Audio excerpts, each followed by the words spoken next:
Hey everyone, and welcome to another deep dive. Today we're tackling some huge GE questions about freedom of expression and trust in our digital world. Yeah, it's a big topic. It really is, and we've got a fascinating mix of historical wisdom and modern-day dilemmas to sort of unpack here. Absolutely. I think it'll be interesting to see how those two connect. Yeah. So, how do we balance freedom of expression with responsibility online? How can we rebuild trust in information when misinformation is spreading like wildfire? And can technology actually strengthen democracy? Or are we like sleepwalking into some dystopian future? Big questions. But before we get ahead of ourselves, I think it's important to understand how we even got here. Yeah, for sure. Our sources suggest that technology has always been disrupting how information flows, from the printing press to the internet. Right, and it's fascinating how each leap forward in tech also brings new challenges alongside the incredible opportunities. Loudly, like Gutenberg's printing press. Yeah, that's a perfect example. It made knowledge more accessible to the masses, which is incredible, but it also opened the door for propaganda and the spread of misinformation on a scale never seen before. Which is kind of like how social media today gives everyone a voice, which is powerful, but it also means anyone can spread misinformation, whether it's intentional or not. Definitely. Our sources actually highlight how people like Steve Jobs saw technology as this tool for empowerment. Yeah, and he certainly revolutionized the way we communicate. Absolutely. But even the most brilliant innovations can have unintended consequences. True. It's like that classic saying, with great power comes great responsibility. We can't just focus on the shiny new tech. We have to be mindful of its potential impact, both good and bad. Absolutely. Speaking of impact, how do we even begin to sift through this constant flood of information and figure out what's actually true? Oh, that's the million-dollar question, isn't it? It feels like everyone's shouting their opinions online, and it's hard to separate fact from fiction. It really is. One of our sources actually connects this struggle to Plato's allegory of the cave. Wait, Plato? Yeah. As in the ancient Greek philosopher. What does that have to do with Twitter and TikTok? It's more relevant than you might think. In Plato's allegory, the prisoners are chained so they can only see the shadows on the cave wall. They have no idea there's a whole world outside, a world of actual objects casting those shadows.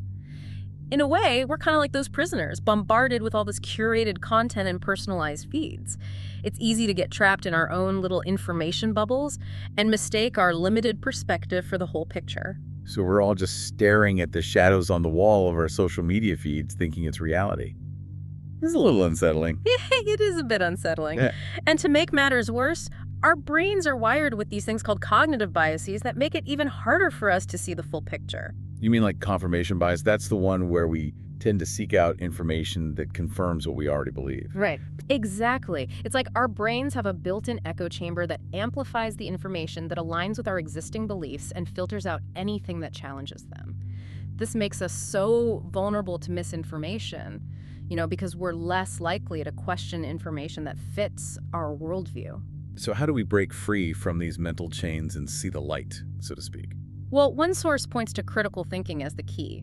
Philosophers like Kant champion this idea of not just accepting things at face value, but questioning assumptions, evaluating evidence, and thinking for ourselves. Okay, that makes sense, but it also sounds like a lot of work.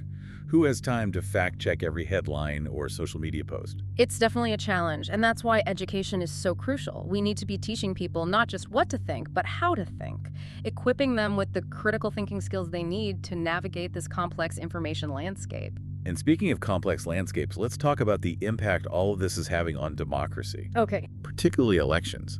They're supposed to be the bedrock of a functioning democracy.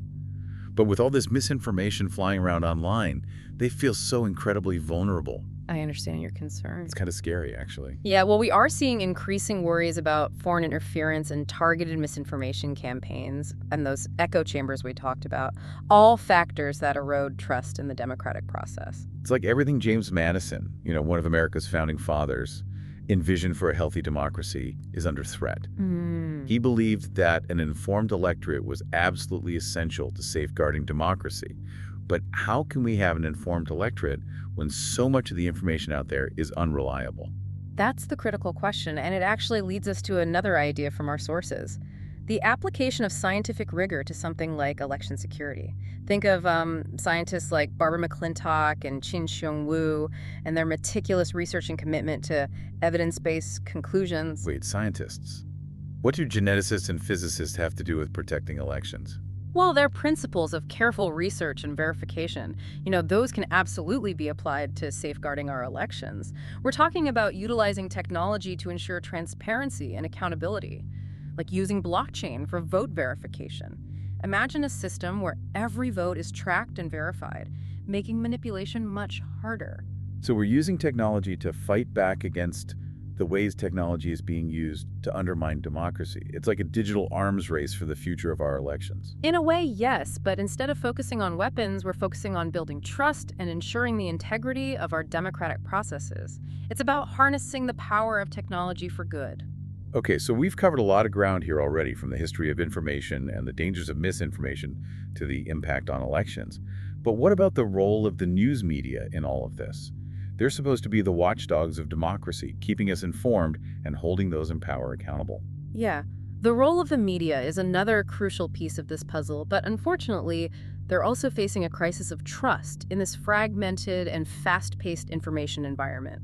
That 24/7 news cycle and the pressure to generate clicks and views, those often come at the expense of accuracy and in-depth reporting. Yeah, it's sad, but not surprising. There's this constant pressure for breaking news, which sometimes means sacrificing accuracy for speed. And then there's the whole world of clickbait headlines and sensationalism. It's no wonder people are skeptical of what they read online. Right, and one source highlights this tension by juxtaposing a quote from Benjamin Franklin about the power and responsibility of the press with the challenges of modern media. Franklin championed a free press, but he also recognized the importance of responsible reporting. It all comes back to responsibility, doesn't it?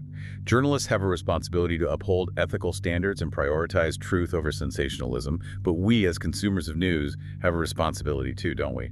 We do. We need to be more discerning about our sources. We need to question headlines and seek out multiple perspectives. Don't just accept everything you read online as, gospel truth. It's like Maya Angelou said, words have power.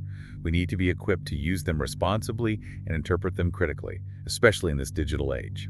And that brings us to the idea of media literacy. Yeah. It's absolutely essential in today's world, empowering people to critically evaluate information, understand how the media works, and recognize how it can be manipulated. But even with the best media literacy skills, it's hard to escape the influence of those sneaky social media algorithms, isn't it? That's true, and it's where things get even more complicated.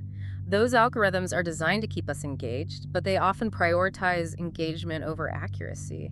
They feed us more of what we already like and agree with, creating those echo chambers we talked about earlier. So even if we're trying to be informed and get different perspectives, those algorithms are working against us, feeding us content that just confirms our biases. It feels like we're fighting an uphill battle here. It can definitely feel that way. But that's why it's so important to be aware of these algorithms and how they influence the information we see. We need to be proactive in seeking out diverse viewpoints and challenging our own assumptions. It sounds like a good starting point, but there's still so much to uncover. We've talked about the challenges of misinformation, the vulnerabilities of our elections, and the evolving role of the media. But what about the ethical dilemmas we face in this digital age? Right. And what about the rise of artificial intelligence? Those are topics we can't ignore. And that's where we'll pick up in part 2 of our deep dive.